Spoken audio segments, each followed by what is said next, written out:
자, 2D 컴퓨터 표현 수업을 시작해 보도록 하겠습니다.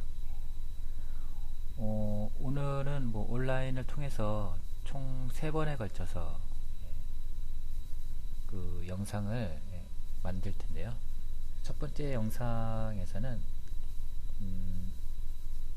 기본적인 이해, 그 다음에 콜라주에 대한 이해, 그리고 디지털 도구 이런 식으로 좀 구성했고요. 그 다음 2차 시에는 디지털 콜라지의 그런 작업 목적, 그 다음에 작업을 하기 위한 자료 검색, 그 다음에 자료의 작업을 위한 참고 이미지, 그 다음에 3차 시에서는 콜라지, 그러니까 사진을 구성할 적에 어떻게 하면 구성하면 좋을지 그런 설정들, 그 다음에 과제 소개 이런 식으로 총 3번에 걸쳐서 영상을 만들어서 여러분들한테 제공을 해드리려고 그래요. 그래서 1차 시에 보면은 그 기본 용어 이해가 나오는데요. 지난 시간에 얘기했듯이 이제 우리가 이제 일반인과 전공자들의 그런 차이를 소개하자면은 용어를 정확하게 알고 있느냐, 그거를 좀 다룰 수 있다고 했죠. 그래서 여기서는 이제 이미지 사이즈, 색상 모드 이런 것들 좀 배울 거고, 그다음에 콜라지 작업에 대한 이해로 정통적인 방식과 디지털 방식, 그 차이점. 아마 콜라지는 여러분들이 학교 때 아마 해봤을 거예요. 근데 이제 그거를 포토샵으로 옮겼을 때 그런 거를 나타내는 거겠죠. 그다음에 포토샵으로서의 다양한 셀렉션 방법 배우기. 이거는 이제 우리가 이제 이미지에서 불필요한 부분을 제거를 하기 위해서 일단 먼저 선택을 해야 되는데, 포토샵에서는 이제 다양한 선택 도구들이 갖춰져 있죠. 그 다음에 그 선택한 부분을 제거하는 컷 아웃 제거하기. 그런 다음에 이미지의 크기, 회전, 색상 변경, 이런 순서대로 디지털 도구 과정이 진행되는 거죠.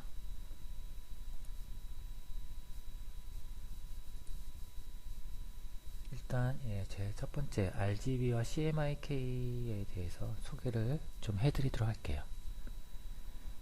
이 그래픽을 구성하는 컬러 구현 방식으로 RGB와 CMYK 이 두 가지 모드로 나누는데, RGB는 지금 보는 것처럼 레드, 그린, 블루의 빛의 혼합으로 모니터와 액정 등의 빛을 이용한 제품 색상에 이용한 색을 구현하는 모드이다.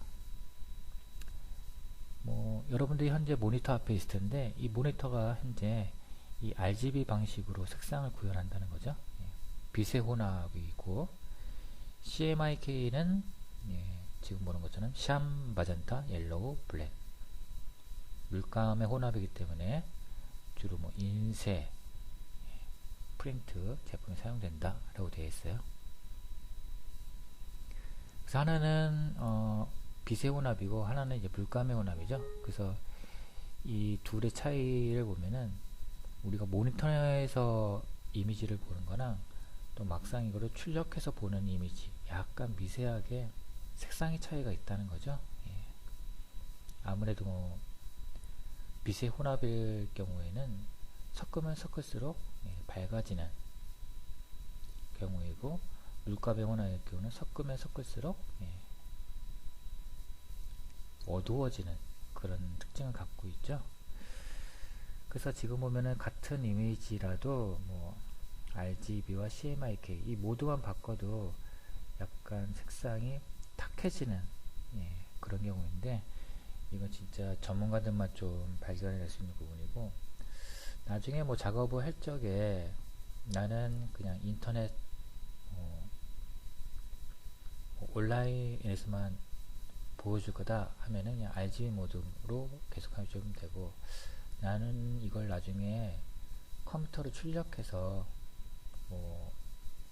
유튜브 할 계획이다 하면은 CMYK도 고려를 좀 해줘야 된다는 거죠. 예. 그래서 제가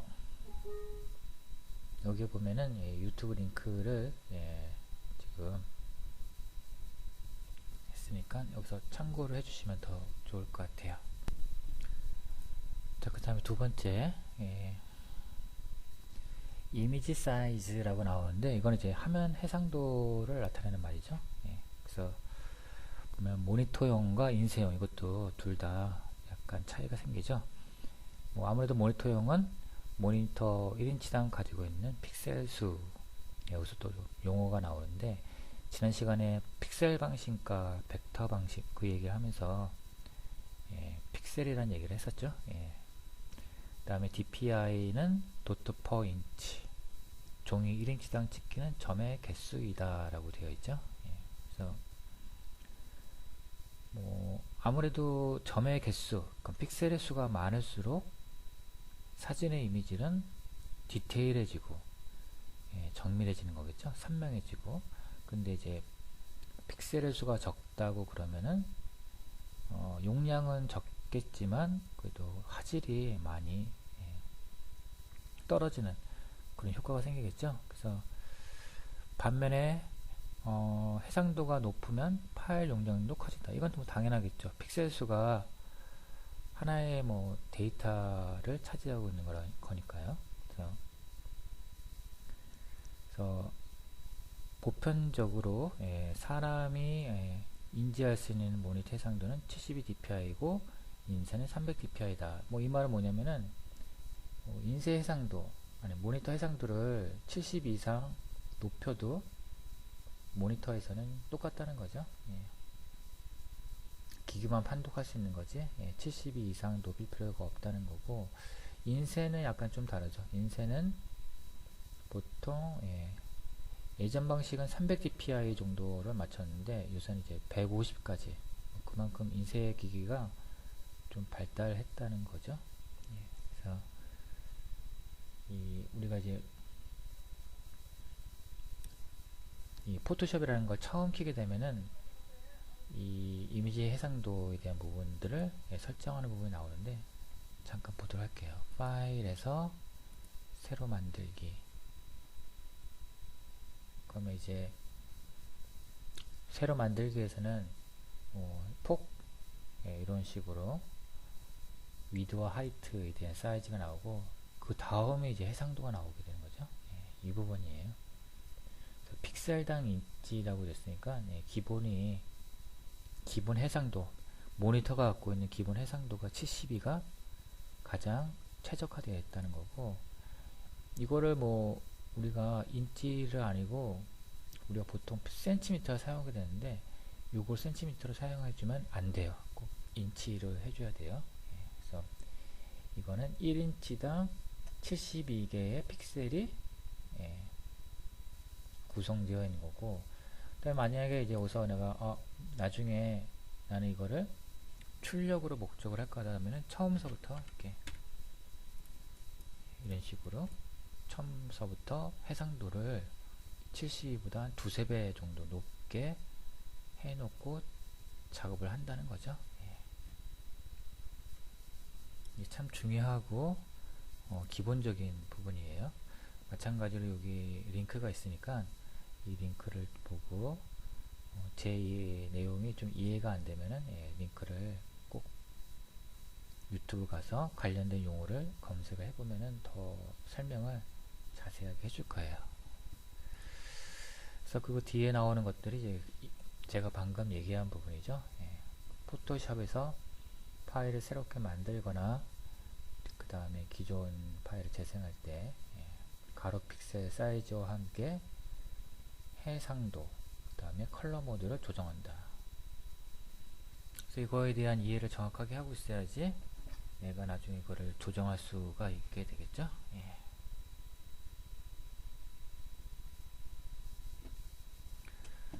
그 다음에 뭐 여기에 보게 되면은 이건 새로 만드는 거고, 그 다음에 이미지를 하나 다운 받았을 때도 마찬가지로 이런 해상도를 살펴볼 수가 있어요. 그래서 뭐 인터넷에서 고해상도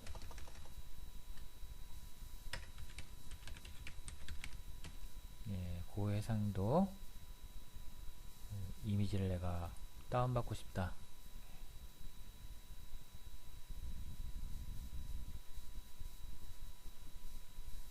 얘네들은 고해상도라고 한다고 얘기했으면은 아까 제가 얘기했듯이 사이즈가 큰다든가 그 다음에 해상도가 크다든가 뭐 그런 용어겠죠. 그래서 우리 여기서 보면 알고 있듯이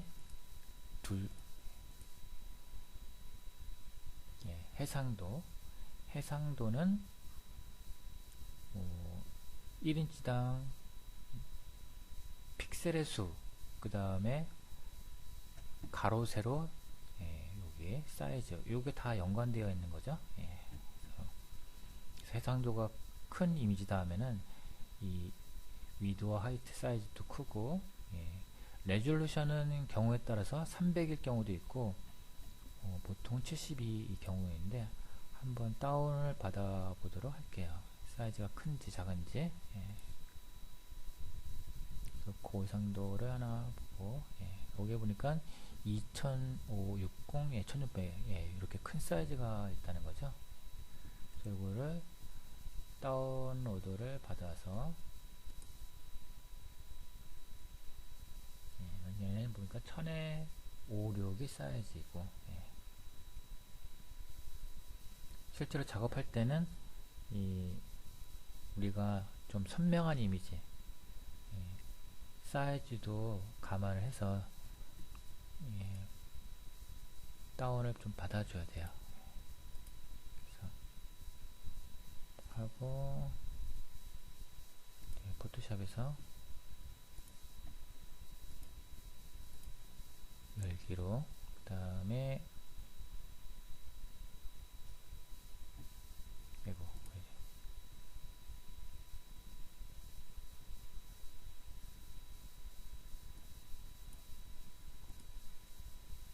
만약에 이걸 연다 라고 가자면은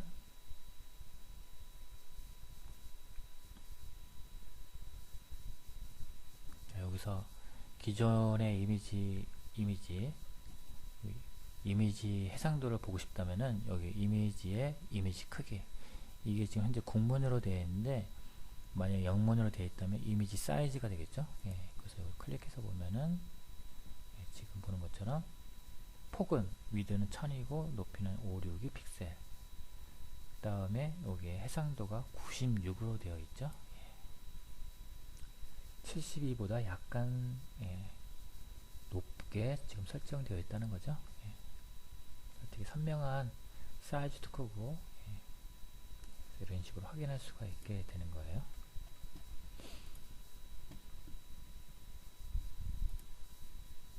그 다음에 디지털 도구, 보통 우리가 뭐 포토샵이나 일러스트 이런 것들을 도구라고 그러죠. 뭐 어플리케이션이라고 얘기하는데 뭐 도구도 맞고 어플리케이션도 맞고, 우리가 이런 도구를 활용해서 어떤 결과를 만들어낸다는 거죠. 그래서 포토샵에서 보면 여기 이제 툴박스라고 그래요. 많은 도구들이 모여있는 창이죠. 포토샵을 보면은 지금 이렇게 옆에 붙어있는 이 창을 말하는 거예요. 그래서 이거를 이렇게 뜯어내면은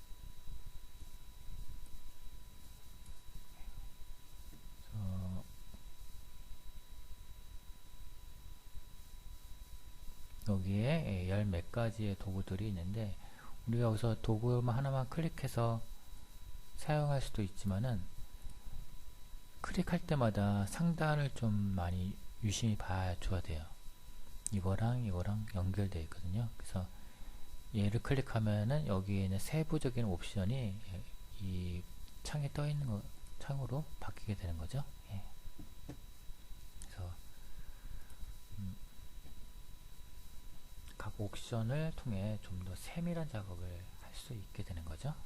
그래서 항상 선택하고 기본적인 선택이고 좀 더 디테일한 옵션을 조절한 다음에 위를 유심히 봐야 된다는 거예요. 그래서 우리가 이제 처음에 특히 초보자들 경우에는 여기에 있는 게 만약에 20개다 하면 20개를 다 이해할 필요는 없고 꼭 필요한 거 몇 가지만, 기본적인 거 몇 가지만 일단 이해하고 그 이후에 좀 이제 하나씩 하나씩 툴을 익혀나가는 게 훨씬 좋은 연습 방법이에요. 그래서 우리가 보통 프로그램을 연습할 때 처음서부터 끝까지 다 하나씩 해보는 것도 있지만은 그거보다는 익숙한 거, 기본적인 거에서부터 몇 개씩 조금씩 알아나가는 게 좋다는 거죠.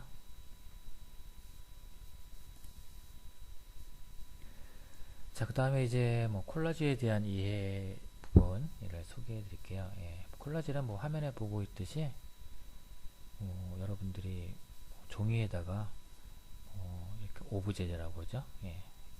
이런 재료들을 붙여서 하나의 어떠한 그림을 만들어내는 방식인데, 이건 이제 전통적인 그런 방식이고, 디지털 방식은 말 그대로 디지털이라는 그런 작업 공간에 그 다음에 디지털 소스들, 이미지, 텍스트 이런 것들을 합성하는 그런 작업이겠죠.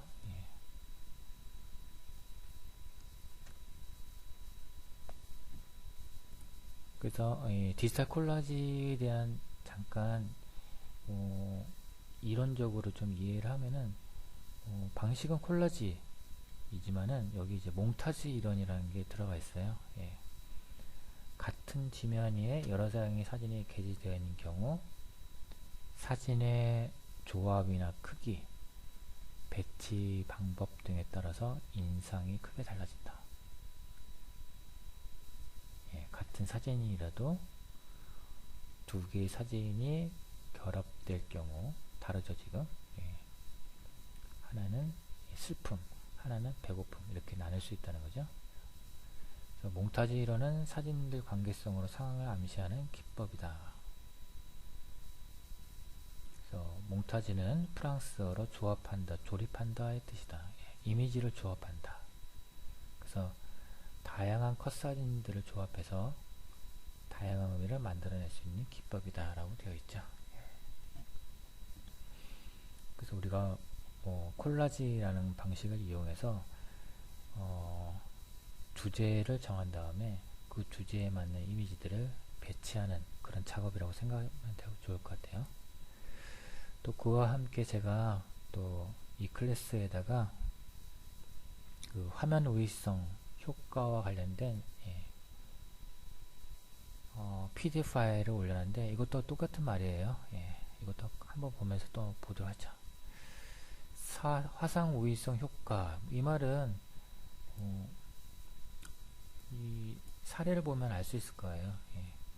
텍스트로만 되어 있는, 문자로만 구성되어 있는 그런 디자인과 텍스트와 함께 이미지가 같이 구성되어 있는 이미지, 이 두 개를 비교해 본다면 훨씬 더 이미지와 텍스트로 구성되어 있는 정보가 더 눈에 잘 들어오고, 그 다음에 정보를 쉽게 전달할 수 있다는 거죠. 그래서 사진이나 도판을 이용하면 어떤 언어보다도 정보가 더 잘 전달되고 인식하기 쉬운 경향이 있다. 그래서 이걸 이제 화상 우위성 효과라고 얘기를 하고요. 그 다음에 마찬가지로 몽타주 이론이 나오죠. 아까 얘기한 부분. 근데 우선은 또 보면은 스토리까지 들어가죠. 이미지를 순서대로 전개를 하다 보면은 거기에 맞춰서 이미지끼리 어떤 연관성이 있다라고 보이면 거기에는 강한 스토리가 생기고, 그 다음에 그런 것들이 독자에게 전달된다는 거죠. 그래서 우리가 스토리가 없는 그런 구성도 있고, 만약에 스토리가 있게끔 만들어 줄 수도 있다는 거죠. 이건 이제 더 깊이 들어가면은 할 수 있는 거고, 또 고민을 많이 해봐야 되는 그런 작업 같아요. 주로 광고 쪽에서 많이 활용할 수 있는 방법이죠. 여기서도 보면은 신발을 벗고 있는 여자 이미지랑 그 다음에 구두 표현이 나오고 있죠. 그래서 이 둘의 관계가 독자로 하여금 생각하게 만들어주게 하는 거죠. 자연스럽게 뭔가 이제 연상할 수 있게끔 만들어주는 거. 그게 이제 몽타주 이론과 그 다음에 스토리 이 부분이라고 할 수 있어요.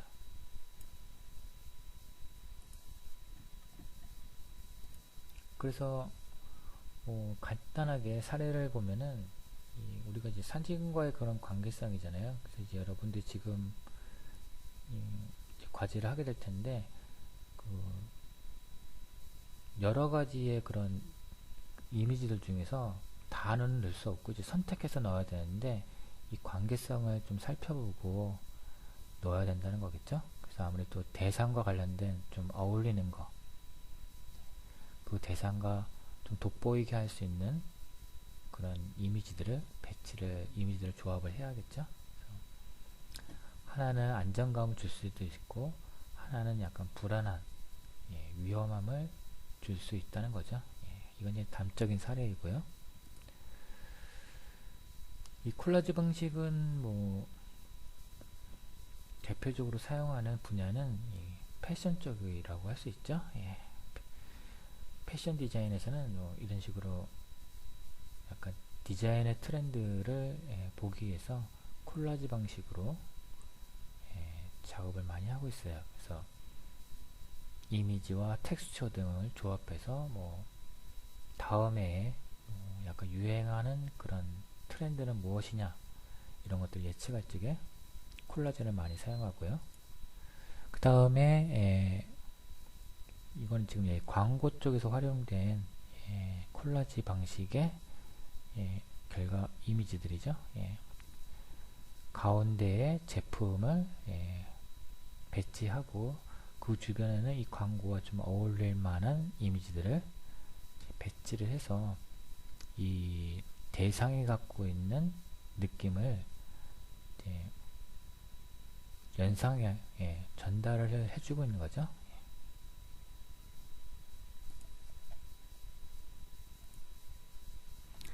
그 다음에 이 이미지는 그 콜라지 방식만을 사용해서 작품을 만들어내는 여자분이죠. 엔젤리나 로이. 하여튼 여기에 사이트에 이제 들어가면은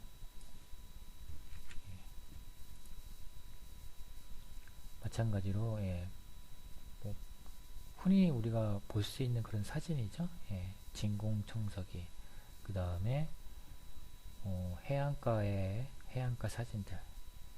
그래서 이제 진공청소기를 빨아들이는 그런 묘한 그런 분위기를 만들어냈고, 마찬가지로 화단에 꽃에 물을 주고 있는 할머니, 그 다음에 화단에 꽃이 많이 폈죠. 그 다음에 그 밑으로는 연인들. 그래서 굉장히 좀 들여다보고 있으면은 아까처럼 스토리가 만들어진다고 할 수 있어요. 그리고 거기다가 아까 검색해 보면은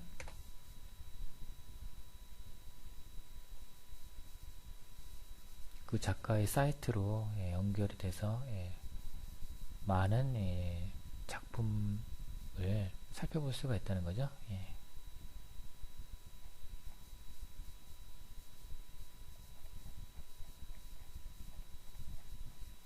좀 약간 이분이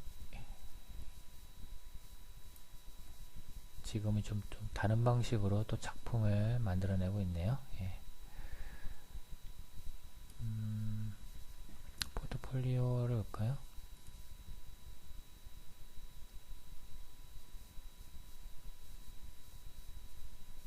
이거는 이제 여러분들이 한번 내용을 한번 쭉 한번 보시면 여기 나오네요. 지금처럼 보면은 굉장히 상상력이 굉장히 있는 있는 그런 작업을 많이 하고 있죠. 예.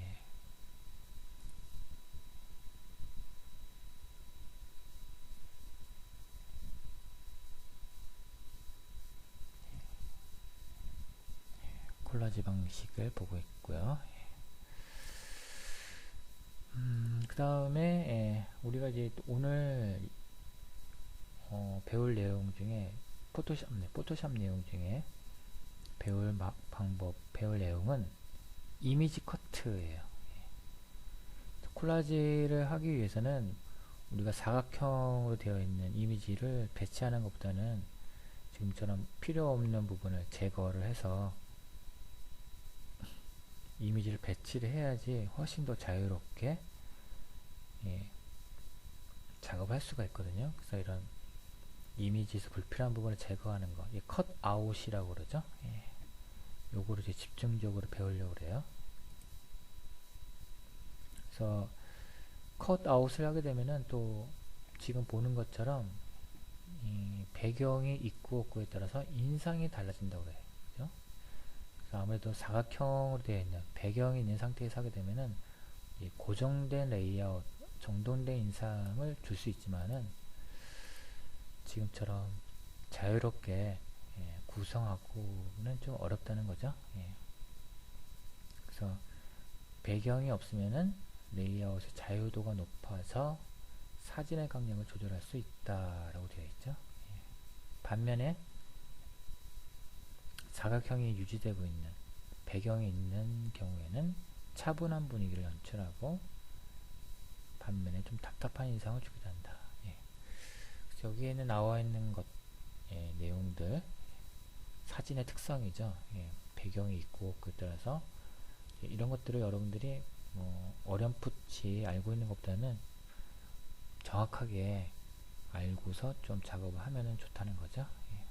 그래서 배경을 왜 제거를 해야 되는지 그 이유를 좀 정확하게 좀 알고 있어야 돼요. 자, 그 다음에 이제 포토샵에 컷아웃을 하기 위해서 먼저 선택을 해야 되는데 그 선택에 대한 방법, 포토샵은 선택 툴이 굉장히 많이 갖고 있어요. 여기에 보면은 8개의 방법이라고 나와 있죠. 포토샵에서. 그래서 일단 방법이 무엇인지 한번 쭉 보고 그 다음에 실습하는 그런 시간대 제가 직접 또 보여드리도록 할게요. 그래서 보게 되면은 주로 툴박스에 모여 있는데 여기에 이제 올가미 툴 있고 그 다음에 사각형 원툴 뭐 이런 식으로 또 나오고 그다음에 마술봉 이런 식으로 되어 있죠. 이런 것들이 다 먼저 선택을 하기 위한 방법이라는 거고 그 다음에 제가 좀 강력하게 좀 추천하고 싶은 것들은 이미지를 선택할 때도 좀 가급적이면은 배경이 약간 좀 일정한 색상으로 되어 있는 게 있어요. 그래서 흰색 배경이라든지 아예 배경이 없는 사진을 구하는 게 훨씬 작업하는 게 수월하다는 거죠. 초보자 입장에서는.